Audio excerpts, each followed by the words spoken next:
Israel तुम बम मारो, हम तुम्हारे साथ हैं। शायद यही बोलकर भक्तों के पुराने बड़के पप्पा ने इजराइल को ईरान के खिलाफ जंग में ढकेल दिया। और आपने अक्सर देखा होगा कि कुछ लोगों का काम ही यही होता है, पहले किसी को बरगला के झगड़े में उतार देते हैं और जब देखते हैं कि अपना आदमी कमजोर पड़ रहा है तो हाथ खींच लेते हैं और पीछे से दुम दबा के निकल लेते हैं। आज दोपहर खबर आई कि इजराइल ने अमेरिका से अनुरोध किया था कि आप ईरान के खिलाफ युद्ध में उतर जाइए, मगर यूनाइटेड स्टेट्स ने खुलेआम इजराइल का साथ देने से और ईरान से लड़ने से मना कर दिया। खुलेआम शब्द का इस्तेमाल इसलिए क्योंकि पीछे से इजराइल के साथ कौन लड़ रहा है ये तो दुनिया जानती है। उधर ईरान ने भी खुलेआम ऐलान कर दिया है कि अपन झुकेगा नहीं। जी हां, ईरान के नेता खामेनेई की तरफ से ऐसी खबरें आई हैं कि संसद में प्रस्ताव लाकर ईरान अब परमाणु अप्रसार संधि से बाहर होगा और अमेरिका के साथ कोई भी परमाणु वार्ता नहीं होगी, यानी बात और बम एक साथ नहीं चलेंगे। तो आइए इस वीडियो में विस्तार से बात करते हैं कि अमेरिका और इजराइल चाहते क्या है। पिछली वीडियो में हमने इस लड़ाई के कुछ ऐतिहासिक पहलुओं को छुआ, यदि आपने नहीं देखा है तो इसे जरूर देखिएगा। और आज बात करते हैं ईरान के सर्वोच्च नेता खामेनेई के इतिहास के बारे में कि वो कैसे यहां तक पहुंचे और क्यों अब उनकी सत्ता को पलटने की साजिश विदेशों में चल रही है और क्या यह संभव है। बीबीसी समेत कई अंग्रेजी अखबारों के बड़े पत्रकारों ने ईरान के सबसे बड़े नेता के बारे में क्या कुछ लिखा है, उसे सुनने के बाद एकदम स्पष्ट हो जाएगा कि आखिर ईरान अमेरिका की खुली धौंस के बाद भी झुका क्यों नहीं। आसपास ज्यादातर विरोधी ही हैं, कोई साथ देने वाला नजर नहीं आता, मगर फिर भी ईरान रीढ़ सीधी किए हुए खड़ा क्यों है। इस वीडियो को आखिर तक देखिएगा, पूरा माजरा समझ में आ जाएगा। पहली बार है तो चैनल को सब्सक्राइब करके घंटी बजा दीजिए टन से। हर एक वीडियो को लाइक और शेयर करना जरूरी होता है। इसके अलावा हो सके तो चैनल को ज्वाइन जरूर कर लीजिए, यहाँ आपको कई ऑप्शन मिलेंगे, अपनी इच्छा अनुसार भुगतान करके ज्वाइन कर सकते हैं। शुरुआत में जब इजराइल ने हमला किया तो लगा कि ईरान सहम जाएगा, मगर ईरान ने जैसा जवाब दिया है शायद इसकी कल्पना इजराइल से लेकर अमेरिका तक किसी ने भी नहीं किया होगा। ईरान के हमले के बाद इजराइल में भगदड़ की तमाम तस्वीरें आ रही हैं। सोशल मीडिया पर कहीं दावा किया जा रहा है कि इजराइल से बड़ी संख्या में लोग भाग रहे हैं और तबाही की ऐसी ऐसी तस्वीरें सामने आ रही हैं जो सच में कल्पना से परे थे। वरिष्ठ पत्रकार डॉक्टर मुकेश कुमार ने लिखा कि ईरान के सफल हमलों ने इजराइल में आतंक पैदा कर दिया है और अब वे जान बचाकर भागने में लगे हुए हैं। अगर एक हफ्ते भी ये जंग चली तो इजराइल को हमला करना बहुत भारी पड़ेगा। पत्रकार अभिषेक आनंद ने इजराइल में तबाही की वीडियो शेयर करते हुए लिखा कि 48 घंटे के युद्ध में ही इजराइल में हर तरफ बर्बादी ही बर्बादी दिख रही है। ये ईरान के ताबड़तोड़ मिसाइल हमले का एक कंपाइलेशन वीडियो है। इजराइल का एयर डिफेंस लापता हो चुका है, ऊंची ऊंची इमारतें जलकर खाक हो गई हैं और इजराइल के लोगों की जिंदगी तबाह होने लगी। और इन सब की शुरुआत नेतन्याहू ने किया है, इसलिए लोग गुस्से में हैं। एक बड़ा तबका नेतन्याहू का विरोध पहले से ही कर रहा था, यह विरोध लगातार बढ़ रहा है, लेकिन नेतन्याहू अपनी सत्ता बचाने की आखिरी कोशिश में देश को युद्ध में झोंक चुके हैं। ईरान की ओर से लगातार बमबारी के बाद इजराइल के दर्जनों इलाकों में वैसा ही नजारा है जैसा गजा में दिखता रहा है। वैसे एक बात और बता दें, कुछ घंटे पहले ही इजराइल की तरफ से कहा गया कि देखो देखो ईरान जनता पर हमला कर रहा है। सोचिए, वो इजराइल जनता का रोना रो रहा है जो पिछले कितने ही महीनों से गजा में खुलेआम कत्लेआम मचा रहा है, हजारों लोगों को मार दिया। तो अब समझने वाली बात यह है कि ईरान के इस ताबड़तोड़ हमले के बाद, इजराइल में मची तबाही के बाद क्या होगा। क्या ईरान अब बर्बाद हो जाएगा? क्या अमेरिका और इजराइल तेहरान को जला देंगे? क्योंकि ईरान ने इजराइल पर बैलिस्टिक मिसाइल दाग दिया है और भयंकर तबाही मचा दिया है। और नेतन्याहू के साथ इजराइल का डिफेंस मिनिस्टर भी ईरान के चप्पे चप्पे पर हमला करने की धमकी दे रहा है। मगर ईरान की बर्बादी और तख्ता पलट के बीच वो बूढ़ा खड़ा है जो 36 साल से ईरान का सर्वोच्च नेता है। और नेतन्याहू लगातार ईरानियों को उसके खिलाफ भड़का रहे हैं, लेकिन अरब क्रांति जैसा माहौल तेहरान की सड़कों पर अभी नहीं बना है कि इजराइल का प्लान कामयाब हो जाए। दरअसल अमेरिका और इजराइल की कोशिश ईरान में 1979 जैसा आंदोलन खड़ा करने की है, लेकिन वो भूल गए हैं कि तेहरान में अब भी एक म्यूजियम है जिसका नाम है एब्रत म्यूजियम। कहिए अंधेरे में डूबा एक तंग गलियारा। और इस म्यूजियम की दीवारों पर ईरान के आखिरी राजा शाह मोहम्मद पहलवी के अत्याचार को झेलने वाले राजनीतिक कैदियों की फोटो टंगी है। इन्हीं में एक तस्वीर मझोले कद के उस व्यक्ति की है जिसकी आंखों पर मोटा चश्मा चढ़ा है। ये व्यक्ति कोई और नहीं, आयतुल्लाह सैयद अली खामेनेई है। और उस म्यूजियम में लगी तस्वीर 1974 की है, जब शाह मोहम्मद रजा पहलवी की खुफिया पुलिस ने खामेनेई पर जुल्म की इम्तिहान कर दी थी। उसी म्यूजियम में एक छोटा सा कमरा है जहाँ खामेनेई को कैद करके रखा गया था। आज वहां खामेनेई की मोम की मूर्ति खड़ी है, काला लबादा, काली पगड़ी और आंखों में वही सरेंडर न करने की जिद जिसकी जरूरत आज ईरान को है।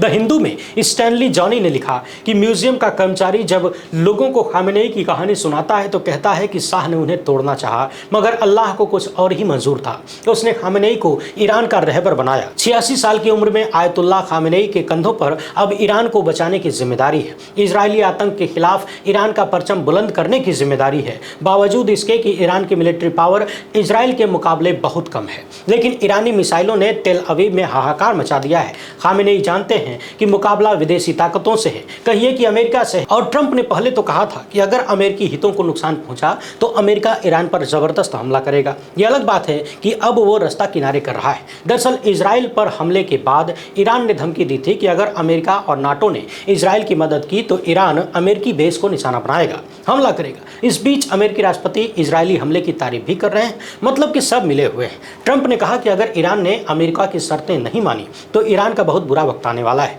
अमेरिका, ब्रिटेन और जर्मनी के जहाज इजरायली जेटों के लिए तेल दे रहे हैं, ईरानी मिसाइलों और ड्रोनों को काउंटर करने में मदद कर रहे हैं। खामेनेई के लिए शाह के मुकाबले ये लड़ाई कहीं ज्यादा खतरनाक है। ये वही खामेनेई हैं जिन्होंने 1979 में ईरान के शाह की सत्ता को उखाड़ फेंका था। सवाल ये है कि क्या खामेनेई का टाइम पूरा हो गया है, क्योंकि ईरान में तख्ता पलट की बातें भी हो रही हैं। अमेरिका और इजराइल तेहरान में अपना पिट्ठू बिठाना चाहते हैं, इसलिए 13 जून को इजराइल ने ऑपरेशन राइजिंग लाइन शुरू किया। ईरान के 12 राज्यों पर हमले किए गए। तेहरान और तबरीज में बमबारी हुई। नतांज और इस्फहान के परमाणु ठिकाने मलबे में बदल दिए गए। इस्लामिक रिवॉल्यूशनरी गार्ड कॉर्प्स के टॉप कमांडर मोहम्मद बाघेरी और हुसैन सलामी मारे गए। तेल और गैस के ठिकाने धुआं धुआं हो गए। यही नहीं, इजराइल की मिसाइलों ने तेहरान के एक सिविलियन इलाके को भी निशाना बनाया और इस हमले में 60 लोग मारे गए, जिसमें 29 बच्चे शामिल थे। इजराइल के प्रधानमंत्री बेंजामिन नेतन्याहू ने धमकी दी कि तेहरान को जला देंगे। और सिर्फ नेतन्याहू ही नहीं, इजराइल के रक्षा मंत्री काट्ज ने भी ईरान को जला देने की धमकी दी। सवाल यह है कि क्या खामेनेई इस जंग को जीत पाएंगे या इजराइल ईरान को मलबे में बदल देगा। 1939 में शिया मुसलमानों के पवित्र मशहद में जन्मे अली खामेनेई का बचपन उस ईरान में बीता जहां शाह मोहम्मद रजा पहलवी का राज था। अपनी पैदाइश के 14 साल बाद ही खामेनेई ने ईरान में पहला तख्ता पलट देखा। 1953 में अमेरिकी खुफिया एजेंसी CIA और ब्रिटेन की खुफिया एजेंसी MI6 ने मोहम्मद मोसद्वेक की चुनी हुई सरकार को तख्ता पलट कर उखाड़ फेंका। यही वो तख्ता पलट था जिसने खामेनेई को शाह मोहम्मद के खिलाफ खड़ा कर दिया। वक्त बीता और आयतुल्लाह रूहुल्लाह खोमैनी की अगुवाई में ईरानी क्रांति की आग सुलगने लगी। खोमैनी पेरिस में थे और वहीं से शाह के खिलाफ क्रांति की आग सुलगा रहे थे, मगर खामेनेई सड़कों पर शाह का मुकाबला कर रहे थे। इब्रत म्यूजियम की वो कोठरी शाह के अत्याचार की गवाही देती है। शाह की पुलिस ने उन्हें 6 बार जेल में डाला। 1974 में जब वो जेल गए तो 8 महीने तक सवाक पुलिस ने उन्हें तोड़ने की बहुत कोशिश की, लेकिन खामेनेई नहीं टूटे। म्यूजियम में लगे एक दस्तावेज पर लिखा है, 1979 में ईरान में क्रांति हो गई, शाह को भागना पड़ा, खोमैनी ईरान लौटे और ईरान में इस्लामी गणतंत्र का जन्म हुआ। खामेनेई का सियासी ग्राफ तेजी से ऊपर उठा। खोमैनी ने उन्हें अपना डिप्टी डिफेंस मिनिस्टर बनाया, साथ ही उन्हें तेहरान में जुमे की नमाज कराने वाले इमाम का पद मिला। ईरानी क्रांति के 2 साल बाद 1981 में एक टेप रिकॉर्डर बम के जरिए उनकी हत्या की कोशिश हुई, मगर तेहरान का इमाम बच गया। उनका दायां हाथ लकवाग्रस्त हो गया और एक कान से सुनाई देना बंद हो गया। तब खामेनेई ने कहा था कि उनके दिमाग और जुबान का चलना ही काफी है। टेप रिकॉर्डर हमले ने उन्हें क्रांति का जिंदा शहीद बना दिया। 1981 में खामेनेई ईरान के राष्ट्रपति बने और 1989 में खोमैनी की मौत के बाद जब ईरानी क्रांति अनाथ हो गई, तेहरान ने खामेनेई को अपना रहबर चुना। ईरान के सर्वोच्च धार्मिक नेता का पद संभालने की बारी आई तो खामेनेई ने कहा कि मैं इस खिताब के लायक नहीं हूँ। इस पद पर मेरा बैठना ईरान को खून के आंसू रुलाएगा। पिछले 10 सालों का ईरान का इतिहास देखें तो खामेनेई की बात एकदम सच साबित हुई है। अमेरिका और इजराइल ने कथित तौर पर इस दौरान जितने ईरानी नेताओं को मारा है, ऐसा पहले कभी नहीं हुआ।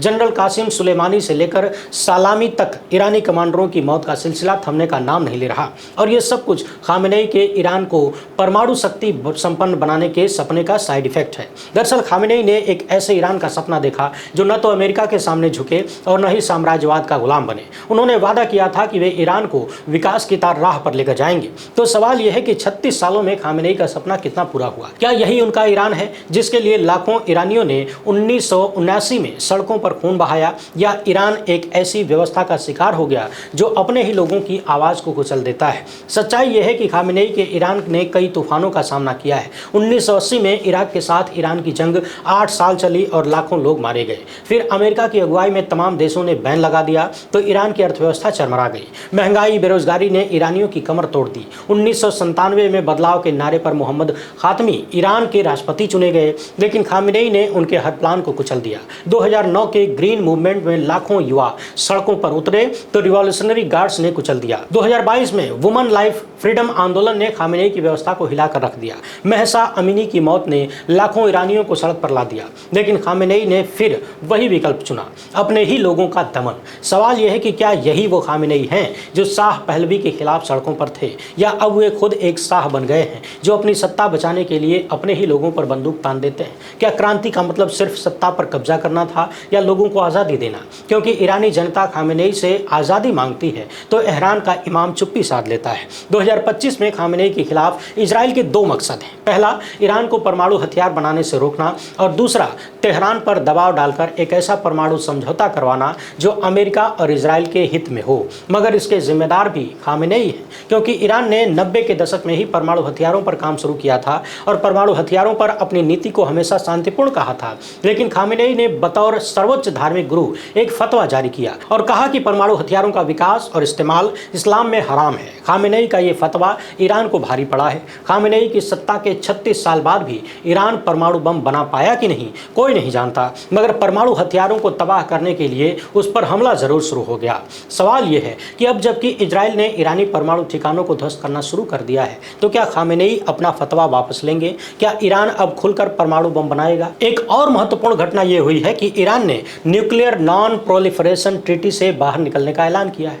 सवाल यह भी है कि अगर खामेनेई ने फतवा वापस लिया और ईरान ने परमाणु बम बनाना शुरू किया तो क्या इजराइल का हमला उल्टा नहीं पड़ जाएगा? क्या ये वही गलती नहीं होगी जो इजराइल ने हमास के खिलाफ की, जैसे पुतिन ने की? क्योंकि यूक्रेन से 2 साल लड़ने के बावजूद रूस जीत नहीं पाया है और पुतिन को पता है कि यूक्रेन में सिर्फ जेलेंस्की नहीं लड़ रहे बल्कि अमेरिका और नाटो भी लड़ रहे हैं, हथियारों और आर्थिक मदद के जरिए। खामेनेई के लिए अमेरिका द ग्रेट शैतान है तो इजराइल लिटिल शैतान बन गया है, और ईरान में अब भी खामेनेई के समर्थक बहुत ज़्यादा हैं। मिडिल ईस्ट में खामेनेई ने अपना एक्सिस ऑफ रेजिस्टेंस खड़ा किया। हमास, हिजबुल्ला और सीरिया के बशर अल असद इस एक्सिस का हिस्सा थे, मगर इजराइल को लगता है कि हमास, हिजबुल्ला और बशर अल असद के खात्मे के बाद ईरान कमज़ोर पड़ गया है, क्योंकि ईरान और खामेनेई गजा में हमास, लेबनान में हिजबुल्ला और सीरिया में बशर अल असद की सत्ता को बचा नहीं पाए। तो क्या उनकी रणनीति फेल हो गई या वे जानबूझकर चुप रहे ताकि ईरान को सीधी जंग में न उतरना पड़े? जो कुछ भी हो, लेकिन खामेनेई का सीधी जंग में न उलझने का दांव शायद उल्टा न पड़ जाए। इजराइल अब सीधे ईरान पर हमला कर रहा है। दोनों देश भिड़ चुके हैं। हर रोज दोनों ओर से मिसाइल और ड्रोन दागे जा रहे हैं। पहले तो ये लग रहा था कि इजराइल भारी पड़ जाएगा, मगर दूसरे दिन जो हुआ उसने इजराइल की तस्वीर बदल दी। खुद इजराइल के मुखिया को जमीन पर अपनी तबाही देखने उतरना पड़ा। कभी ईरान पर हमला तो कभी इजराइल पर हमला जारी है, और ईरान की मिसाइलें इजरायली डिफेंस सिस्टम आयरन डोम को भेदने में कामयाब रही हैं। इस हमले के साथ खामेनेई ने अमेरिका के साथ परमाणु समझौते पर बातचीत बंद कर दी है। ईरानी विदेश मंत्री अब्बास अराक्ची ने कहा कि बर्बर इजरायलियों का हमला जारी रहा तो बातचीत करने का कोई मतलब नहीं है। ट्रंप के दूसरी बार राष्ट्रपति बनने के बाद अमेरिका और ईरान के बीच फिर बातचीत शुरू हुई थी, लेकिन इजराइल के हमले के बाद सब कुछ बंद हो गया। दोनों देशों के बीच 2015 में परमाणु समझौता हुआ था, तब ईरान के राष्ट्रपति हसन रूहानी थे, लेकिन 2018 में डोनाल्ड ट्रंप ने इस समझौते को तोड़ दिया और अब धमकी दे रहे हैं कि ईरान को मिट्टी में मिला देंगे। इस बीच पर्दे के पीछे की राजनीति भी शुरू हो गई है। वरिष्ठ पत्रकार प्रकाश के रे ने लिखा कि ट्रंप पुतिन के बीच बातचीत के बाद चीन के विदेश मंत्री की ईरान और इजराइल के विदेश मंत्रियों से बातचीत हुई। चीन ने मध्यस्थता की पेशकश की है। जर्मनी, फ्रांस और ब्रिटेन ने ईरान से कहा है कि वे तुरंत परमाणु समझौते पर बातचीत के लिए तैयार हैं। दूसरी ओर इस जंग ने भारत की विदेश नीति को इजराइल परस्त साबित कर दिया है, क्योंकि भारत रूस, चीन और ईरान के समूह एससीओ से अलग बोलने लगा है। भारत एससीओ का गुलाम नहीं है, मगर एससीओ में ईरान भी है। तो जब भारत ने एससीओ के बयान से पल्ला झाड़ा तो इसका मतलब साफ था कि वो ईरान के खेमे में नहीं दिखना चाहता है, और एससीओ ने साझा बयान जारी कर ईरान पर इजरायली हमले की निंदा की थी।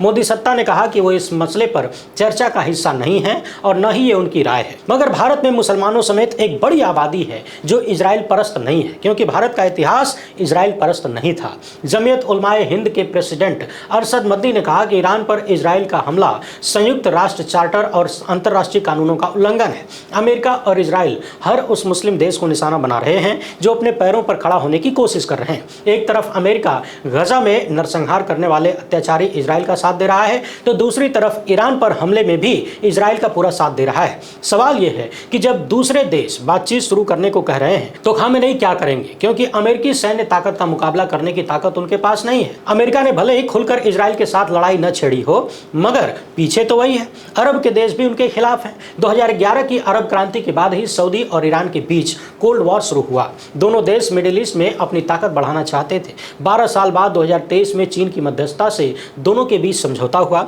लेकिन गजा, लेबनान और सीरिया की तबाही ने सऊदी और यूएई की असलियत उजागर कर दी।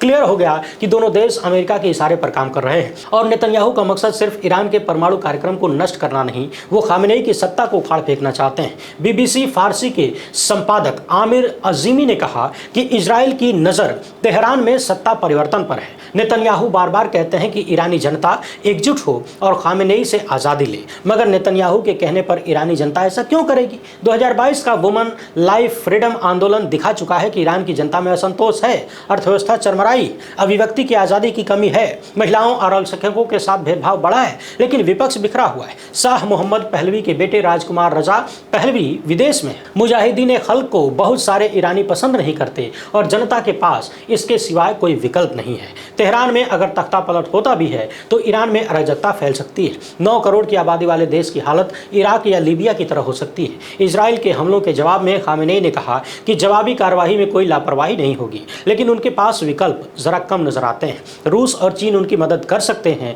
लेकिन वे भी अमेरिका से सीधा टकराव तो चाहते नहीं। इस बीच तेहरान ने होर्मुज जल डमरू मध्य को बंद करने की धमकी भी दी है और होर्मुज जल डमरू मध्य ही वो रास्ता है जिसके जरिए खाड़ी के देशों तक तेल टैंकरों की पहुंच को कंट्रोल किया जाता है। ईरानी जनरल इस्माइल कोसारी ने कहा कि ईरान इस पर फैसला ले सकता है। अगर ऐसा हुआ तो दुनिया भर में तेल की कीमतें आसमान छुएंगी और वैश्विक अर्थव्यवस्था चरमराएगी। क्या खामेनेई इतना बड़ा जोखिम लेंगे? सवाल यह भी है कि अगर खामेनेई हार गए तो उनके बाद कौन?